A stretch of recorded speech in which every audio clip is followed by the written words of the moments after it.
Programang ito ay rated SPG. Striktong patnubay at gabay ng magulang ang kailangan. Maaaring may masiselang tema, lengguwahe, karahasan, sexual, horror o droga na hindi angkop sa mga bata.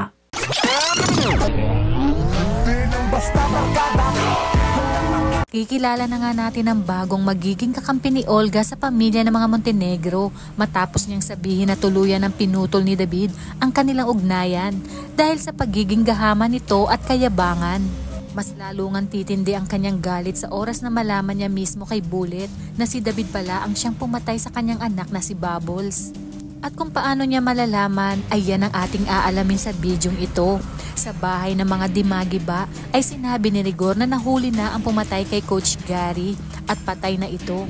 Kaya naman dito sinabi ni Rhoda kay Rigor na kinain nito ang lahat ng kanyang mga sinabi. Galit na sinabi ni Rigor na ginagawa lang niya ang kanyang trabaho. Tumaas ang emosyon ni Marites. Sinabi ni Marites kay Rigor na ginagawa lang nito ang kanyang trabaho, ngunit hindi naman ito magawa ang pagiging tatay nito sa kanilang anak na si Santino. Nakita naman ni Rigor si Santino sa labas ng kanilang bahay at kinausap niya ito. Sinabi ni Rigor kay Santino na napatunayan na nila na wala talaga itong kasalanan sa pagkamatay ni Coach Gary at patawad umano sa nagawa niyang pagkakamali. At habang nakatalikod nga si Santino ay hindi nito napigilan ng kanyang pag-iyak.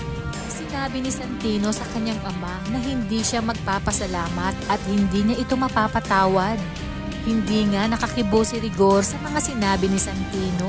Malalaman ni Olga na si David ang siyang pumaslang sa kanyang anak dahil makikita niya ito sa telepono ni Bullet kung saan dala ng kalasingan ay ipinagyabang ni Bullet sa kanilang mga tao kung gaano kagaling si David at bilib umano siya sa kanilang boss dahil nagawa nga nitong patayin si Samantha para lang sa kayamanan ng mga kabalyero at para pakasalan siya ni Catherine.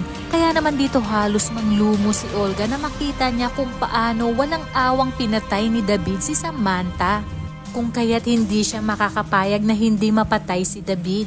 Pero bago niya ito gawin ay nais niyang pahirapan ng gusto si David ng palihim. Uumpisahan niya umano ito sa pamilya ni David na unti-unti niyang sisirain. Pagkatapos ay saka niya ito ilalaglag kay Ramon at paniniwalain si Ramon na wala siyang kinalaman sa pagpapanggap ni David. Dagdag pa niya na siya mismo ang maghahatid kay David sa bunganga ng impyerno.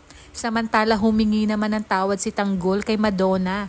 Wika naman ni Madonna na wag na itong mag-alala at hindi na niya kukunin ang diamante dahil mapapakinabangan naman nila iyon dahil isang grupo na sila. Kaya naman natuwa si Tanggol sa sinabi ni Madonna. Kinausap naman ni Divina sila Primo kung bakit hinayaan ng mga ito na magtungo sila Tanggol kina Facundo nang sila lamang. Galit na sumagot si Amanda kay Divina. Sinabi ni Amanda na inuna nilang iuwi ang mga peking ginto nito. Ayon naman kay Divina na wag siyang pagtaasan ng boses ni Amanda. Mas lalo ngang tumaas ang tensyon ni Amanda at sinabi nito na wag siyang kakantiin ni Divina.